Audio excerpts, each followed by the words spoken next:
أعوذ بالله من الشيطان الرجيم. بسم الله الرحمن الرحيم. وإن إلياس لمن المرسلين إذ قال لقومه ألا تتقون أتدعون بعلا وتذرون أحسن الخالقين الله ربكم ورب آبائكم الأولين فكذبوه فإنهم لمحضرون إلا عباد الله المخلصين وتركنا عليه في الآخرين سلام على الياسين إنا كذلك نجزي المحسنين إنه من عبادنا المؤمنين. السلام عليكم ورحمة الله وبركاته. ഖുർആൻ പദം 1556 ദിവസത്തിലേക്ക് എല്ലാവരെയും ഹാർദമായി സ്വാഗതം ചെയ്യുന്നു. വിശുദ്ധ ഖുർആനിലെ 37ാമത്തെ അധ്യായമായ സൂറത്ത് സ്വാഫാത്തിലെ 123 മുതൽ 132 വരെയുള്ള ആയത്തുകളാണ് ഇന്ന് പഠനവിധേയമാക്കുന്നത്. ക്ലാസ് ആരംഭിക്കുന്നതിനായി ആദരണീയനായ ഡോക്ടർ AI വിലായത്തുള്ള സാഹിബിനെ ക്ഷണിക്കുന്നു. അസ്സലാമു അലൈക്കും വറഹ്മത്തുള്ളാഹി വബറകാതുഹു. أعوذ بالله من الشيطان الرجيم. بسم الله الرحمن الرحيم. وإن إلياس لمن المرسلين إذ قال لقومه ألا تتقون أتدعون بعلا وتذرون أحسن الخالقين الله ربكم ورب آبائكم الأولين فكذبوه فإنهم لمحضرون إلا عباد الله المخلصين وتركنا عليه في الآخرين سلام على الياسين إنا كذلك نجزي المحسنين إنه من عبادنا المؤمنين صدق الله العلي العظيم. സൂറത്ത് സ്വാഫാത്തിലെ 123 മുതൽ 132 വരെയുള്ള ആയത്തുകളാണ് ഞാൻ നിങ്ങളെ കേൾപ്പിച്ചിട്ടുള്ളത്. മൂസ അലൈഹിസ്ലാമിനെയും ഹാറൂൻ അലൈഹിസ്ലാമിനെയും പരാമർശിച്ച ശേഷം അള്ളാഹു ബനു ഇസ്രായേൽ സമൂഹത്തിലേക്ക് മറ്റൊരു ഘട്ടത്തിൽ നിയോഗിച്ചയക്കുകയുണ്ടായ ഒരു പ്രവാചകനായിരുന്ന ഇല്യാസ് അലൈഹിസ്ലാമിനെയാണ് സൂറത്ത് സ്വാഫാത്തിൽ പരാമർശിക്കുന്നത്. നമ്മൾ ഇന്ന് വായിച്ചു വെച്ച ഭാഗത്ത് മുഖ്യമായി പ്രതിപാദിക്കുന്ന വിഷയം ഇല്യാസ് അലൈഹിസ്ലാമും അദ്ദേഹത്തിന്റെ ദൗത്യ നിർവഹണവുമാണ്. ഈ ചരിത്ര ഭാഗവും ഇവിടെ കേൾപ്പിക്കപ്പെടുന്നത്, ഇവിടെ അനുസ്മരിക്കുന്നത് മക്കയിലെ പ്രബോധിത സമൂഹത്തിന് കാര്യങ്ങളെക്കുറിച്ച് ഉത്ബുദ്ധരാക്കുന്നതിന് വേണ്ടിയാണ്.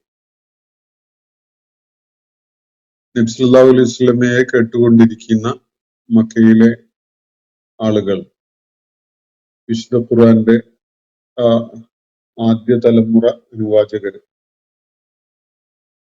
അവര് സ്വീകരിച്ചു വരുന്ന ആ നിഷേധാത്മകമായ നിലപാട് എത്രത്തോളം ബുദ്ധിശൂന്യമായതാണ് എന്ന കാര്യം അവർക്ക് ബോധ്യപ്പെടുന്നതിന് സാധിക്കുന്ന വിധത്തിലാണ് ചില ചരിത്ര സംഭവങ്ങൾ അല്ലാഹു അവരെ കേൾപ്പിച്ചുകൊണ്ടിരിക്കുന്നത്.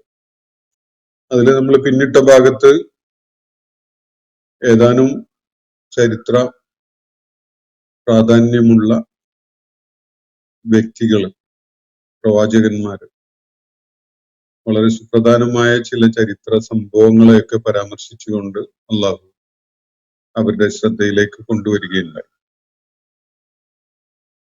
അതിനുശേഷമാണ് നമ്മൾ ഇന്ന് വായിച്ചു വെച്ചിരിക്കുന്ന ഈ ഭാഗത്ത് ഇല്യാസ് അലൈഹിസ്സലാമിനെയും അദ്ദേഹത്തിന്റെ ദൗത്യ നിർവഹണത്തെയും ഒക്കെ അള്ളാഹു പരാമർശിക്കുന്നത്. നമുക്ക് ഈ ആയത്തുകളുടെ പ്രാഥമികമായ സാരം ആദ്യം മനസ്സിലാക്കാം.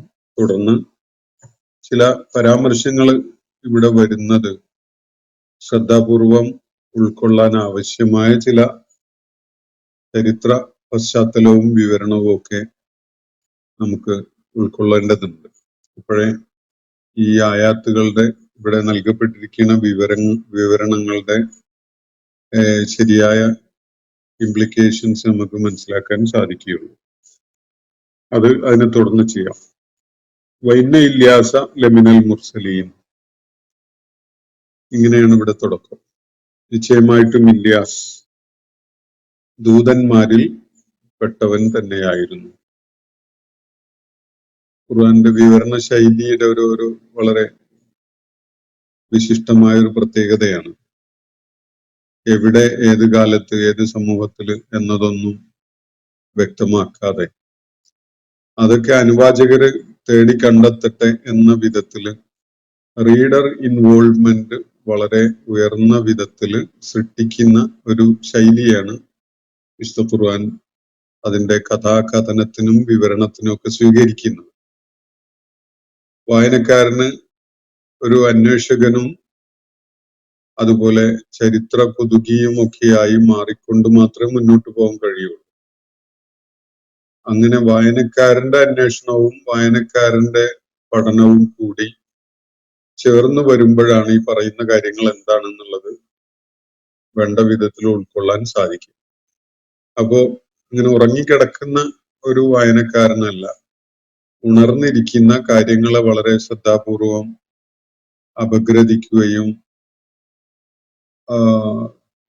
പല അന്വേഷണങ്ങളും നടത്തി കണ്ടെത്തുകയും ഒക്കെ ചെയ്യുന്ന ഒരു വായനക്കാരനാണ് ഖുർആൻ മുന്നിൽ കാണുന്നത് എന്നത് മനസ്സിലാക്കാൻ സാധിക്കും. അല്ലാത്തവർക്കും പ്രയോജനം ഉണ്ടാവും. അത് പക്ഷെ പൂർണ്ണമായ വിശദാംശങ്ങൾ ഉൾക്കൊണ്ടുകൊണ്ടുള്ളത് ആവണമെന്നില്ല. ഒരു ഉത്ഭുതത സൃഷ്ടിക്കുന്ന വിധത്തിൽ എല്ലാവർക്കും ഈ പ്രാഥമിക തലത്തിൽ തന്നെ മനസ്സിലായാലും കാര്യങ്ങൾ ബോധ്യപ്പെടും. വൈന്ന ഇല്യാസ് ലമിനൽ മുർസലിൻ, നിശ്ചയമായിട്ടും ഇല്യാസ് മുർസലുകളിൽ പെട്ടവനായിരുന്നു. തീർച്ചയായിട്ടും അദ്ദേഹം മുർസലുകളിൽ പെട്ടവനാണ്. ഇത് ഖാലലി ഖൗമിഹി അലാ തത്തഖൂൻ, അദ്ദേഹം തന്റെ ജനതയോട് ഇങ്ങനെ പറയുകയുണ്ടായ ആ സന്ദർഭം പ്രത്യേകം സ്മരണീയമാണ്. അത് ഓർക്കേണ്ടത് തന്നെയാണ്. അലാ തത്തഖൂൻ എന്നാണ് അദ്ദേഹം തന്റെ ജനതയോട് ചോദിക്കുകയുണ്ടായത്. ഒട്ടുമിക്ക പ്രവാചകന്മാരും തങ്ങളുടെ സമൂഹങ്ങളെ അഭിസംബോധന ചെയ്തുകൊണ്ട് ഉയർത്തിയ ഒരു ചോദ്യം ഇത് തന്നെയാണ്. അലാ തത്തഖൂൻ, നിങ്ങൾ തഖ്വയുടെ മാർഗം സ്വീകരിക്കുന്നില്ലേ എന്നാണ്.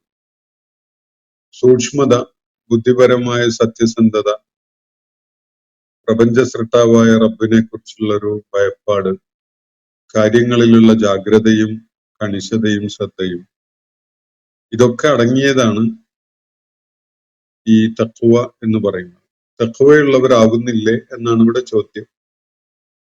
അപ്പോ ഒരു നിലപാട് സ്വീകരിക്കുമ്പോൾ അല്ലെങ്കിൽ ഒരു കാര്യത്തെ നമ്മൾ സത്യമായി ഉൾക്കൊള്ളുമ്പോൾ ആ സത്യമായി ഉൾക്കൊള്ളുകയും അതിനെ അടിസ്ഥാനപ്പെടുത്തിക്കൊണ്ട് നമ്മൾ ഒരു നിലപാട് സ്വീകരിക്കുകയൊക്കെ ചെയ്യുന്നതിന് മുമ്പായി വേണ്ട ഒരു കാര്യമാണ് ഈ ബുദ്ധിപരമായ സത്യസന്ധതയോടുകൂടി കാര്യങ്ങളെ വിലയിരുത്തുക എന്നത്.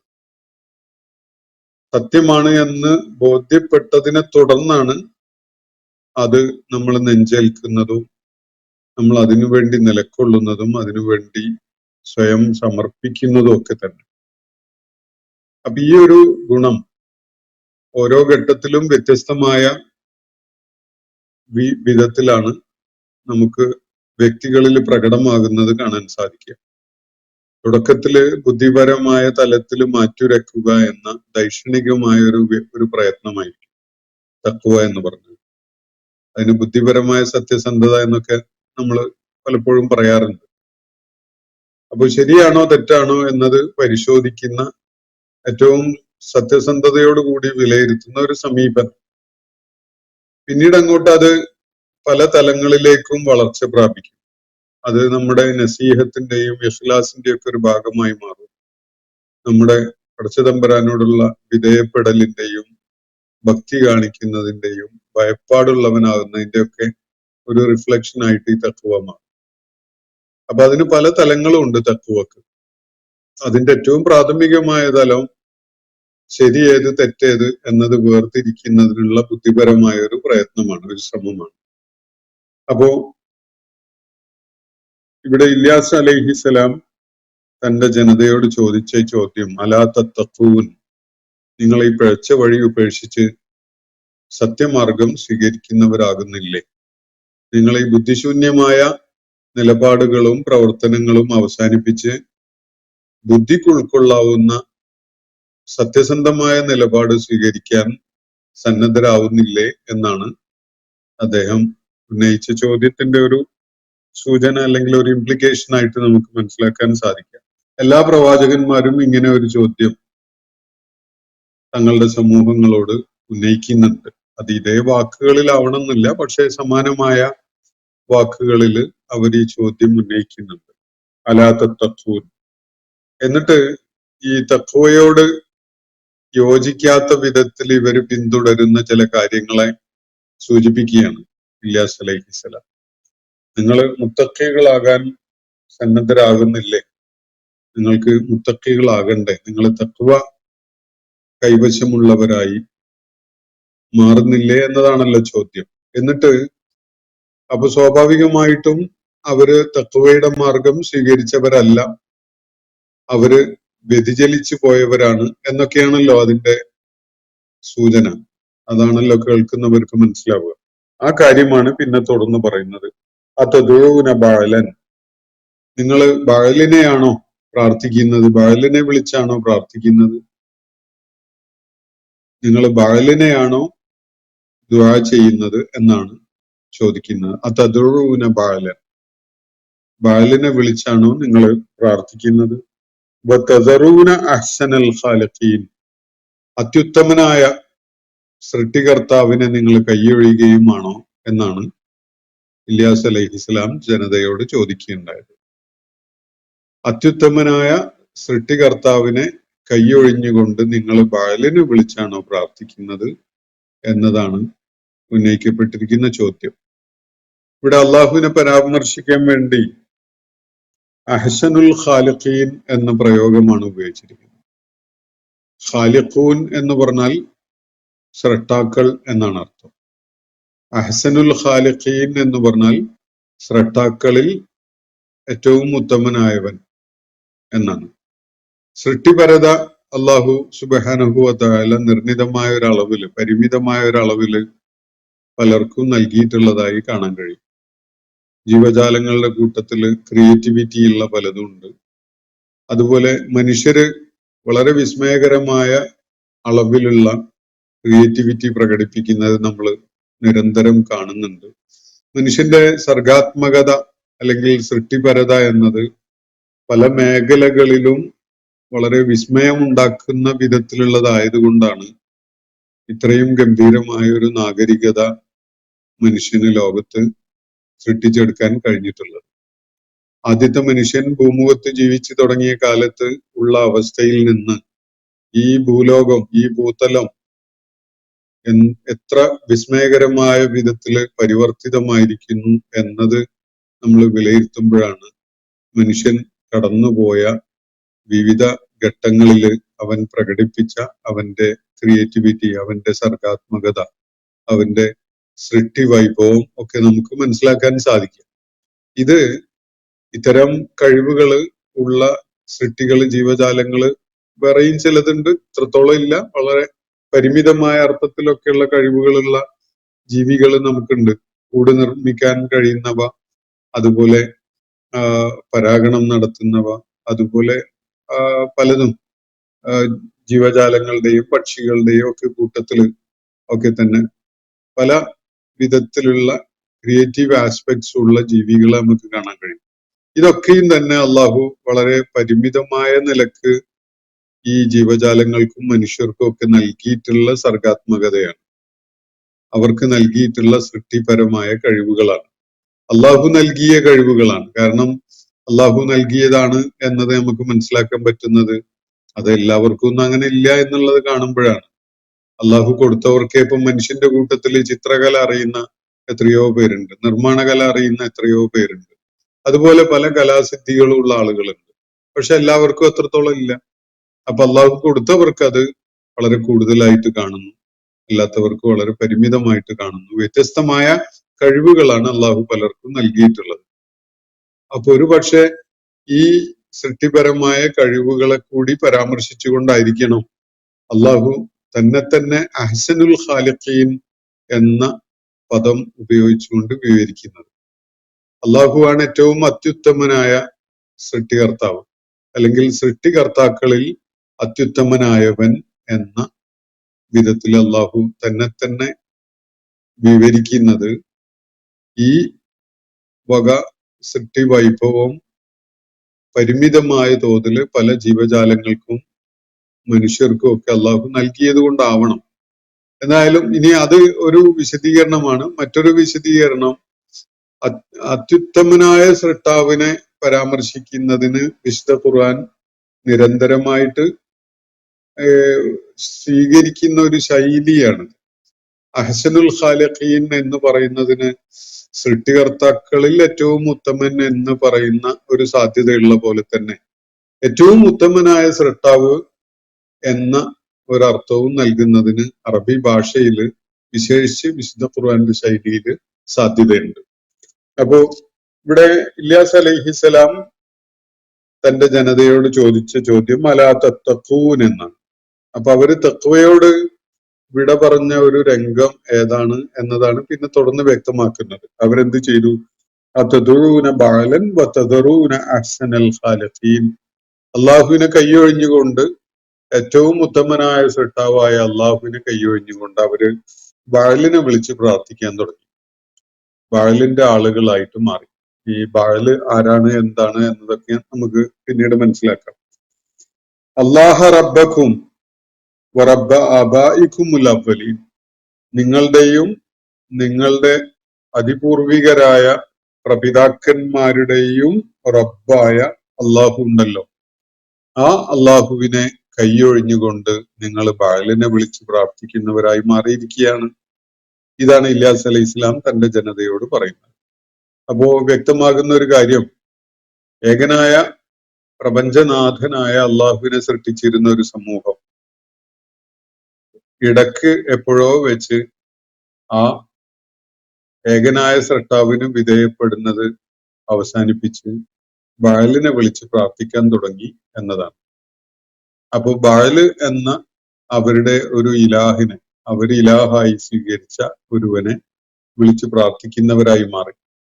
യഥാർത്ഥത്തിൽ അവര് അള്ളാഹുവിനെ മാത്രം വിളിച്ച് പ്രാർത്ഥിക്കുന്നവരായിരുന്ന, അള്ളാഹുവിന്റെ ഏകത്വത്തെ പൂർണ്ണമായി ഉൾക്കൊണ്ടിരുന്ന ആളുകളായിരുന്നു നേരത്തെ.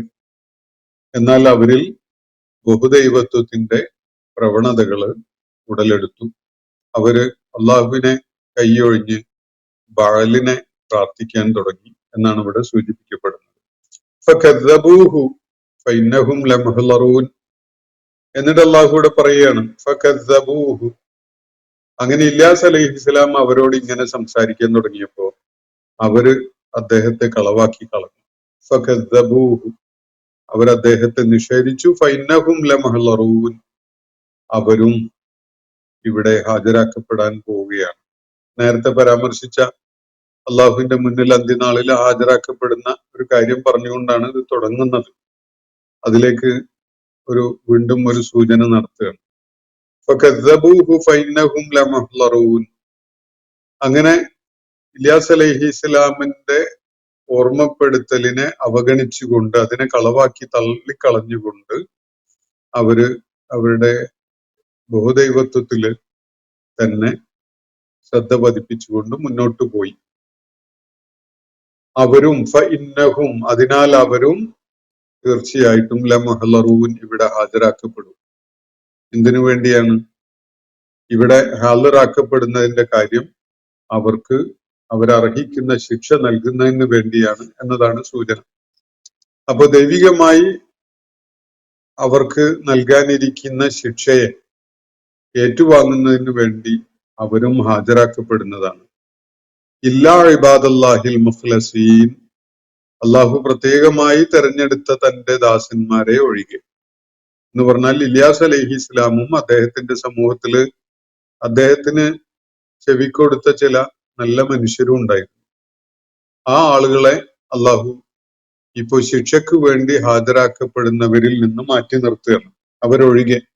ഇല്ലാ ഇബാദല്ലാഹ് അൽ മുഖ്ലസീൻ, അള്ളാഹുവിന്റെ ഇബാദുകളായ ദാസന്മാരായ, അള്ളാഹുവിന് വിധേയപ്പെടാൻ സന്നദ്ധരായ, അള്ളാഹു പ്രത്യേകമായി തനിക്ക് വിശേഷപ്പെട്ടവര് എന്ന നിലക്ക് തെരഞ്ഞെടുത്ത ആളുകളെ ഒഴിച്ച് ബാക്കി എല്ലാവരെയും ശിക്ഷ ഏറ്റുവാങ്ങാൻ വേണ്ടി ഇവിടെ ഹാജരാക്കപ്പെടാനിരിക്കുകയാണ്.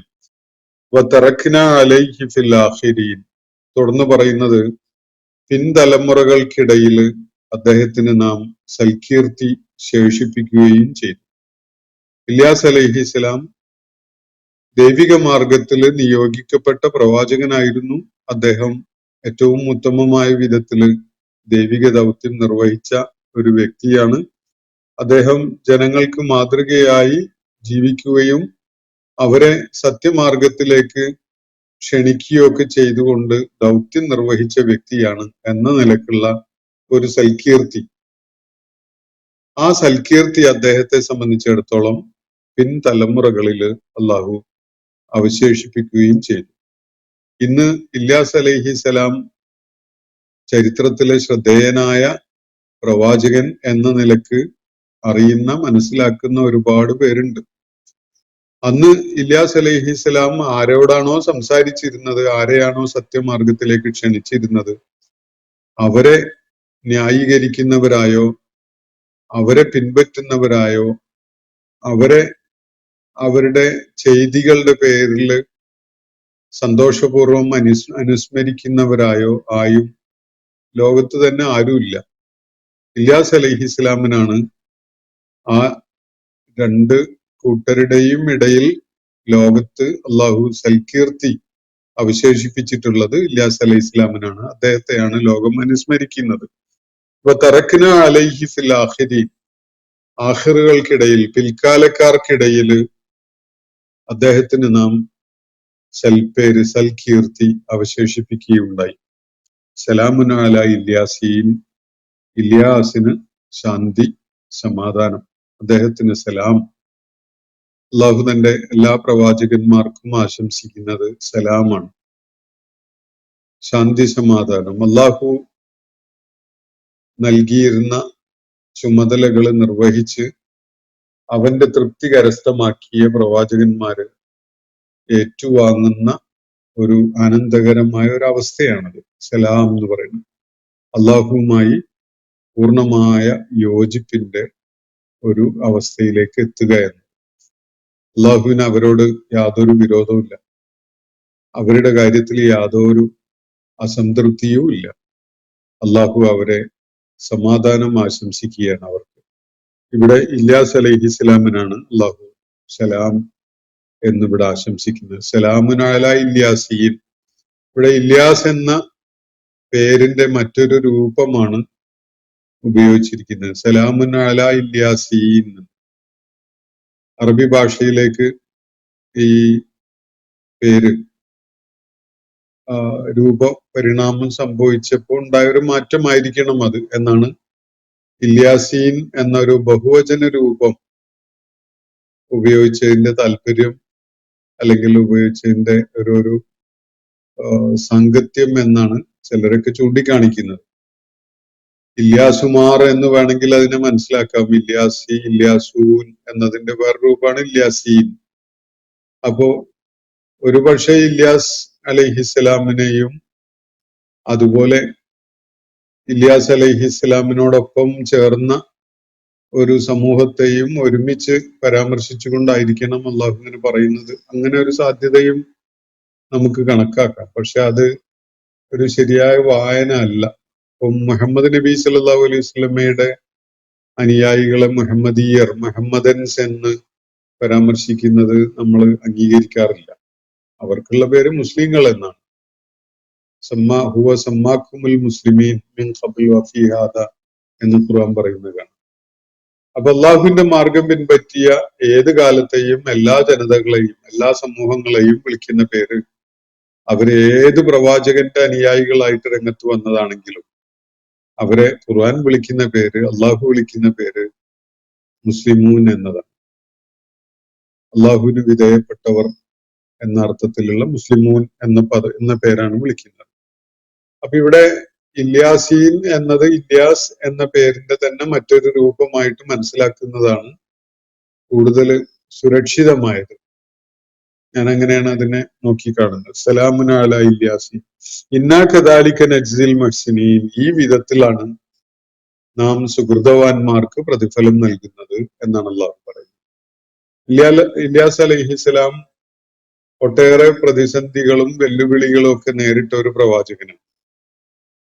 ആ പ്രവാചകൻ വളരെയേറെ ത്യാഗം സഹിച്ചുകൊണ്ട് നിർവഹിച്ച അദ്ദേഹത്തിന്റെ ദൗത്യം, ആ ദൗത്യത്തിന് അള്ളാഹു ഭൗതിക ലോകത്ത് തന്നെ നൽകിയിട്ടുള്ള ഒരു പ്രതിഫലമാണ് അദ്ദേഹത്തിന് പിൽക്കാലക്കാർക്കിടയിൽ വലിയ സൽകീർത്തി അവശേഷിച്ചു എന്നത്. അദ്ദേഹത്തെ നന്മയുടെ പേരിലും സത്യത്തിന്റെ പേരിലും തഖ്വയുടെ പേരിലും ഒക്കെയാണ് ഇന്ന് ലോകം അനുസ്മരിക്കുന്നത്. അത് എത്രയോ ആളുകൾ ബൈബിളിൽ പരാമർശമുണ്ട്, അതുപോലെ ബൈബിൾ റിലേറ്റഡ് ആയ രചനകളിലൊക്കെ പരാമർശം വരുന്നുണ്ട്, ഖുർആനിൽ വരുന്നുണ്ട്. ഇതൊക്കെ കാരണമായിട്ട് ഇല്യാസ് അലൈഹിസ്സലാം ചരിത്രത്തിൽ വിശ്രുതനാണ്. അത് അദ്ദേഹം സുഹൃതവാനായ ഒരു വ്യക്തിയായിട്ട് ജീവിച്ചതിനുള്ള പ്രതിഫലമാണ് എന്നാണ് ഇവിടെ നൽകപ്പെടുന്ന സൂചന. ഇന്നഹു മിൻ ഇബാദിനൽ മുഅ്മിനീൻ. നമ്മുടെ വിശ്വാസികളായ ഇബാദുകളിൽ, ദാസന്മാരിൽ പെട്ടവനാണ് തീർച്ചയായിട്ടും അദ്ദേഹം. ഇന്നഹു മിൻ ഇബാദിനൽ മുഅ്മിനീൻ. മുഅ്മിനുകളായ ഇബാദുകളിൽ പെട്ടവനാണ് അദ്ദേഹം. നമ്മുടെ ദാസന്മാരിൽ, വിശ്വാസികളായ ദാസന്മാരിൽ പെട്ടവനാണ് തീർച്ചയായിട്ടും അദ്ദേഹം. ഇങ്ങനെയാണ് ഈ വിവരണം അവസാനിക്കുന്നത്. ഇല്യാസ് അലൈഹിസ്സലാമിനെയാണ് ഇവിടെ പരാമർശിച്ചിട്ടുള്ളത്. അതുപോലെ ഇവിടെ പരാമർശത്തിന് വിധേയമായിട്ടുള്ള ഒരു പേര് ബാലാണ്. ഈ രണ്ട് പേരുകളെയും ചരിത്ര പശ്ചാത്തലത്തിൽ നിന്നുകൊണ്ട് വേണം മനസ്സിലാക്കാനും ഉൾക്കൊള്ളാൻ.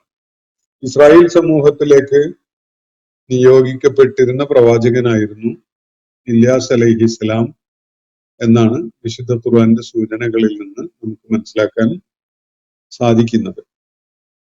ചരിത്രകാരന്മാരും ബൈബിൾ പണ്ഡിതന്മാരും ഒക്കെ അദ്ദേഹത്തിനെ ക്രിസ്തുവിനു മുമ്പ് 875 850 ഇടക്ക് ജീവിച്ച ഒരു പ്രവാചകനായിട്ടാണ് അടയാളപ്പെടുത്തുന്നത്. എന്ന് പറഞ്ഞാൽ അദ്ദേഹത്തിന്റെ കാലം മൂസ അലൈഹി ഇസ്ലാമിന്റെ കാലം കഴിഞ്ഞ് ബനു ഇസ്രായേൽ സമൂഹം ഫലസ്തീനിൽ അധിവസിച്ചു തുടങ്ങി.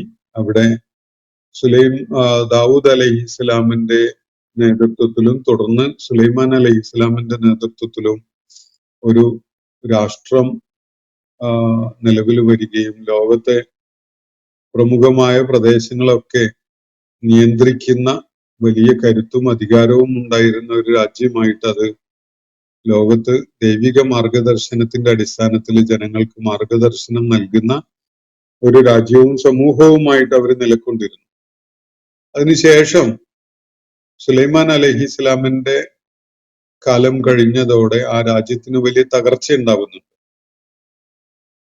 ആ കാലഘട്ടത്തിലാണ്, സുലൈമാൻ അലൈഹി ഇസ്ലാമിന് ശേഷം ആ രാജ്യത്തിന് വലിയ തകർച്ച ഉണ്ടായതിനെ തുടർന്നുള്ള ഒരു ഘട്ടത്തിലാണ് ഇല്യാസ് അലൈഹിസ്സലാം ദൈവിക ദൗത്യം നിർവഹിക്കുവാനായിട്ട് ആ സമൂഹത്തിൽ രംഗത്ത് വരുന്നത്.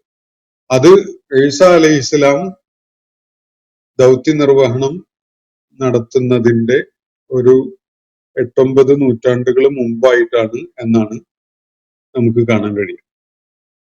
ചരിത്രകാരന്മാരെ അടയാളപ്പെടുത്തുന്നത് അങ്ങനെയാണ്.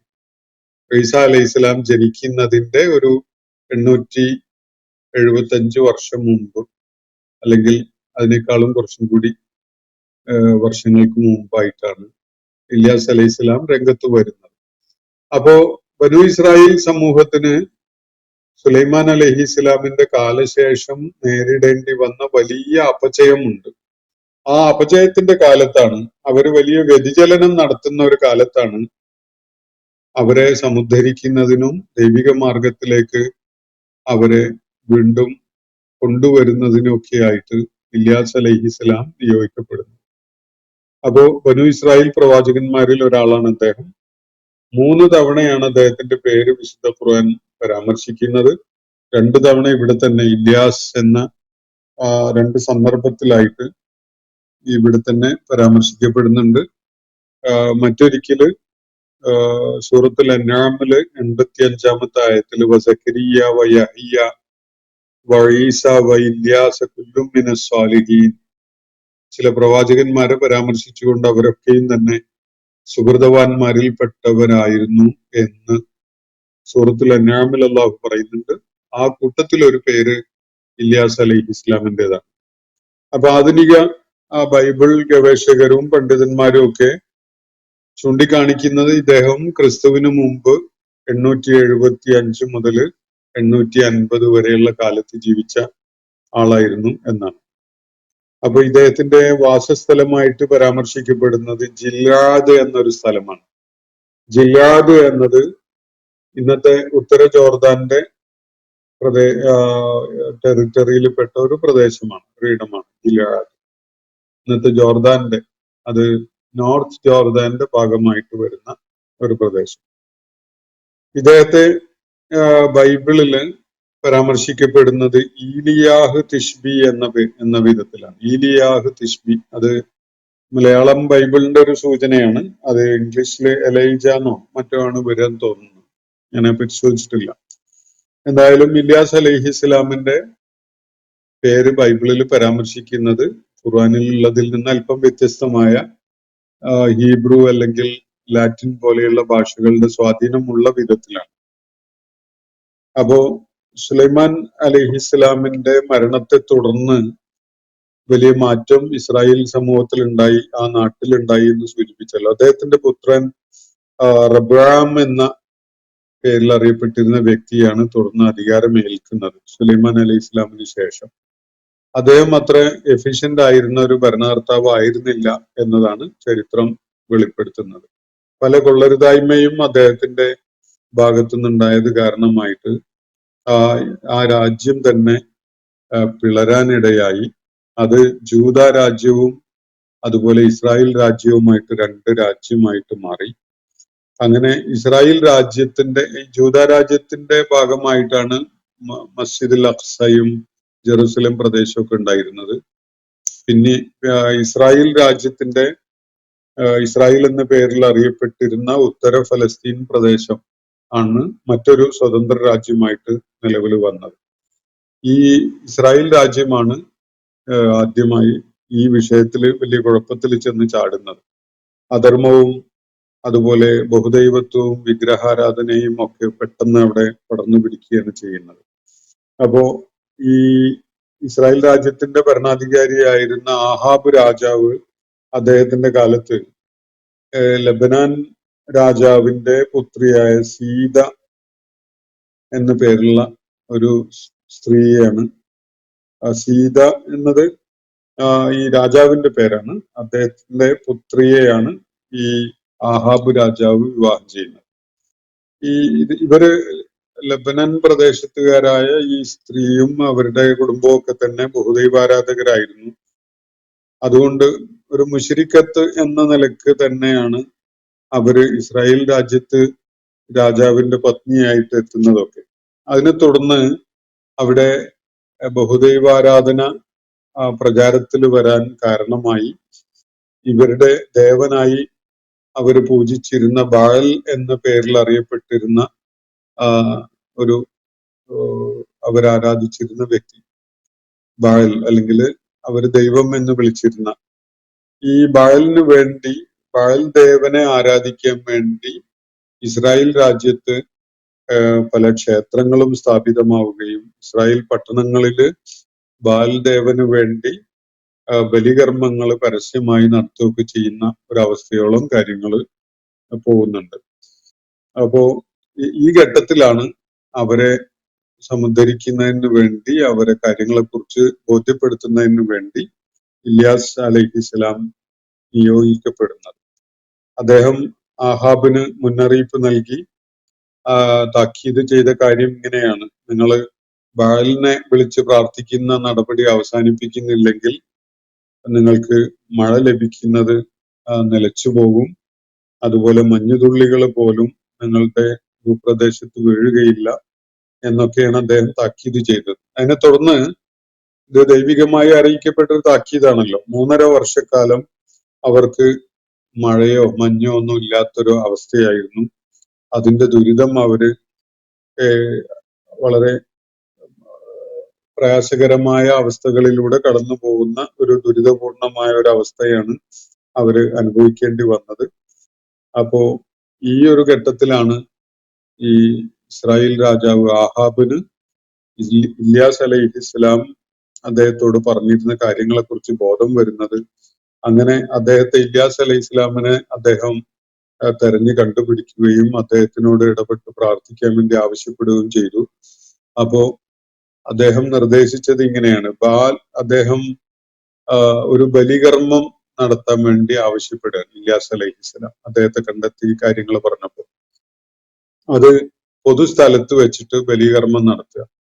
ബാലിനെ വിളിച്ച് പ്രാർത്ഥിക്കുന്ന പൂജാരിമാര്, അവർക്ക് സേവനം ചെയ്യുന്ന പൂജാരിമാരൊക്കെയും സംഘടിക്കുക. എന്നിട്ട് അവര് ബാലിന് വേണ്ടി, ബാലിന്റെ പേരിൽ ഒരു ബലികർമ്മം നടത്തട്ടെ, ഞാൻ അള്ളാഹുവിന്റെ പേരിലും ബലികർമ്മം നടത്താം. അങ്ങനെ ഈ 2 ബലികർമ്മം നടത്തിയ മൃഗങ്ങളുടെയും ആ ശരീരം അത് മനുഷ്യകരം കൊണ്ട് അഗ്നി സ്പർശിക്കാത്ത വിധത്തില് ദൈവികമായ ഇടപെടലിലൂടെ ഏത് ബലി മൃഗത്തിന്റെ മാംസത്തെയാണ് അല്ലെങ്കിൽ ആ മൃതദേഹത്തെയാണ് ദൈവികമായ വിധത്തില് അഗ്നി വന്ന് വിഴുങ്ങുന്നത് എന്നത് നമുക്ക് നോക്കാം. ഇതാണ് അദ്ദേഹം ആവശ്യപ്പെട്ടത്. അപ്പൊ പൊതുജനങ്ങളുടെ മുന്നിൽ വെച്ചാണ് ഇത് നിർവഹിക്കപ്പെടുന്നത്. അങ്ങനെ ഈ 2 ബലി നടത്തപ്പെട്ടതിനെ തുടർന്ന് ഈ പൂജാരിമാരുടെ ബാലിനു വേണ്ടി നിർവഹിച്ച ബലി മൃഗം, ആയിരക്കണക്കിന് ബാല് പൂജാരികൾ അവിടെ ഒത്തുകൂടിയിരുന്നു. ആ മൃഗത്തിന്റെ മൃതദേഹത്തെ യാതൊന്നും വന്ന് സ്പർശിക്കുന്നില്ല. ഈ ഇല്യാസ് അലൈഹിസ്സലാം ബലി നടത്തിയ മൃഗത്തെ ആകാശത്ത് നിന്ന് അഗ്നി ഇറങ്ങി അതിനെ വിഴുങ്ങിക്കളയുകയും ചെയ്യുന്നു. അത് സ്വീകരിക്കപ്പെടുകയും ചെയ്യുന്നു എന്നതാണ് അവിടെ അവർക്ക് കാണാൻ സാധിച്ച ഒരു കാര്യം. കാർമൽ മലയിൽ വെച്ചാണ് ഇങ്ങനെ ഒരു കാര്യം അവര് നടത്തുകയുണ്ടായത് എന്ന കാര്യങ്ങളൊക്കെ ബൈബിള് വ്യക്തമാക്കുന്നുണ്ട്. ഇതൊക്കെ ബൈബിളിലുള്ള വിവരണത്തിന്റെ അടിസ്ഥാനത്തില് സാധ്യതയുണ്ട് എന്ന നിലക്ക് ഇസ്ലാമിക പണ്ഡിതന്മാര്, ഖുർആൻ മുഫസ്സിറുകള് മനസ്സിലാക്കുന്ന വിഷയങ്ങളാണ്. ഖുർആൻ നേരിട്ട് പറയുന്ന കാര്യങ്ങളല്ല ഇത്. അപ്പോ ഈ പരീക്ഷണത്തില്, ബലി കർമ്മം എന്ന ഈ പരീക്ഷണത്തിലൂടെ വ്യാജ ദൈവം ഏതാണ്, യഥാർത്ഥ ദൈവം ആരാണ് എന്നത് ഇസ്രായേൽ സമൂഹത്തിന് ബോധ്യമാവുകയുണ്ടായി. അതിനെ തുടർന്ന് ഇല്യാസ് അലൈഹിസ്സലാം ഈ ബാലിനെ പൂജിക്കാൻ വേണ്ടി ജനങ്ങളെ പ്രേരിപ്പിച്ചു കൊണ്ടിരുന്ന ഈ പൂജാരിമാരെ അവർക്കുള്ള ശിക്ഷ നടപടി എന്നുള്ള നിലക്ക് കൊന്നുകളയാൻ വേണ്ടി ആവശ്യപ്പെട്ടു. അങ്ങനെ അവരെ കൊന്നുകളഞ്ഞു എന്നാണ് ബൈബിളിന്റെ സൂചന. അങ്ങനെ തുടർന്ന് മഴ വർഷിക്കാൻ വേണ്ടി അദ്ദേഹം പ്രാർത്ഥിച്ചു. സമൃദ്ധമായ മഴ ലഭിച്ചു. ഈ പ്രത്യക്ഷത്തിൽ തന്നെ ഈ ദിവ്യാത്ഭുതം കാണാൻ അവസരമുണ്ടായെങ്കിൽ പോലും ഈ ആഹാബ് രാജാവിന് പക്ഷേ ഇല്യാസ് അലൈഹി ഇസ്ലാമിനെ പിന്തുണച്ചുകൊണ്ട് നിൽക്കാൻ സാധിച്ചില്ല. അദ്ദേഹത്തിന്റെ പത്നി വിഗ്രഹാരാധകയായിരുന്നു. അവര് ഇല്യാസ് അലൈഹി ഇസ്ലാമിനെതിരിൽ വളരെ കടുത്ത നിലപാട് സ്വീകരിച്ചുകൊണ്ട് രംഗത്ത് വരികയുണ്ടായി. അങ്ങനെ ഇല്യാസ് അലൈഹിസ്സലാമിന്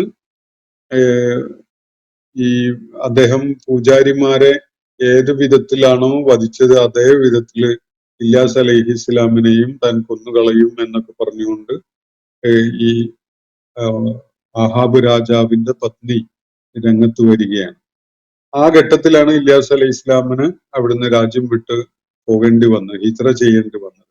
അദ്ദേഹം വിദൂരമായ സിനായ് മലയുടെ താഴ്വരയിൽ പോയി അഭയം പ്രാപിക്കുകയാണ് ഉണ്ടായത് എന്നാണ് ചരിത്രം ഈ ബൈബിൾ സ്രോതസ്സുകളിൽ നിന്ന് വ്യക്തമാവുന്നത്. ഞാൻ ഇന്നത്തെ സെഷൻ ഇവിടെ അവസാനിപ്പിക്കുകയാണ്.